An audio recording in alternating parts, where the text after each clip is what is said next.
You're sitting at your favorite restaurant, sharing a meal with one of your friends. And the waitress comes to the table and asks if the meal will be on one ticket or two. Unfortunately, your buddy doesn't have his physical wallet with him, but you tell him he can send you over part of a Bitcoin to your crypto wallet to cover his portion of the meal. He looks at you with a glare, showing that he has no idea what a crypto wallet is. You go on to explain that just like regular wallets, crypto wallets let you share money just like cash, but is way safer and much more permanent. Given they have become one of the most sought-after systems in the crypto space, the influx of various projects, tokens, and coins means that users may have to use separate wallets to store their assets. But he's not the only one who doesn't understand what these wallets are and how they work. And with hundreds of these wallets available, most new investors have had a hard time understanding them. Well, in this video, we're going to review not only the main idea of cryptocurrency wallets, but we're going to go into how they actually work, their types, as well as some of the best ones to choose from. So first off, what is a cryptocurrency wallet? Well, in the most basic form, crypto wallets are simple programs, software, or systems that enable the storage of public and private keys. Technically, the private key is your password, but we'll get to that later. The usage of these public and private keys allows the user to send, receive, and also monitor their assets. Before we continue, let's talk a little bit about private and public keys.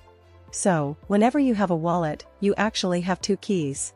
There is a public key that you can share with your friends so that they can pay you, but there's also a private key. You do not want anyone else to have that private key. So, think about it like this. Your public key is actually also your address, kind of like a PayPal email. Anyone with that public address can send you money, just like if they had your PayPal email. However, your private key is the password to your email. If you share this with someone, they can have complete and total access to your money. Now with your public key, you can only receive transactions. But, with your private key, you can send them. A wallet store both. If you're curious, here's an example of what each public and private key might look like. Now one thing you need to know about different cryptos is that they have different address structures. So, a Bitcoin address will look a little bit different than an Ethereum address, which looks a little bit different than a Cardano address. The addresses that I'm showing have no money in them, but the keys just seem to be a seemingly random mix of letters and numbers. I just wanted to show you what they look like. I'll also say how a public and private key work is a little complicated, and I'll have a separate video for that. And if I've already done it, you can find it in the playlist in the description below anyways. All that you need to know is that a wallet is simply a public key and a private key. So let's move on how to store these keys in 3 different wallet styles. The first type of wallet you can put your currency into is a software wallet. Now these wallets are usually online-based exchanges like Coinbase or Binance are great examples of a software or online-based wallet. The public and private keys are stored on their servers, and they let you access them through your account. Now, it is important to know that they could technically spend your crypto, because the private key, or the password, is on their servers. Next up, we have a hardware wallet. So if you don't trust your information with a company, or being online in itself, you can actually opt into using a hardware wallet. These wallets are basically USB sticks that store your public and private keys for you. You can unplug them and then basically no one has access to them. Now these wallets usually have a very secure process of getting into them. For example, the Ledger Live uses a 24-key phrase system to enter into its system and there is no recovery process if you forget them. For example, if you forget those 24 phrases, your crypto is gone forever. But this is a double-sided sword though. Nobody's going to be hacking into your crypto unless they get access to the ledger and know the password to get into it. One thing to know here is that these physical devices can start to get a little bit pricey. I actually bought mine for around $90 a few months ago. Finally, we have a paper wallet. So, the last wallet you can use for crypto would be a paper wallet, and this wallet would consist of your private and public keys. And maybe QR codes that are used to facilitate cryptocurrency transactions. Basically, your public and private keys are literally written down on paper. You can think of this like using cash to debit cards.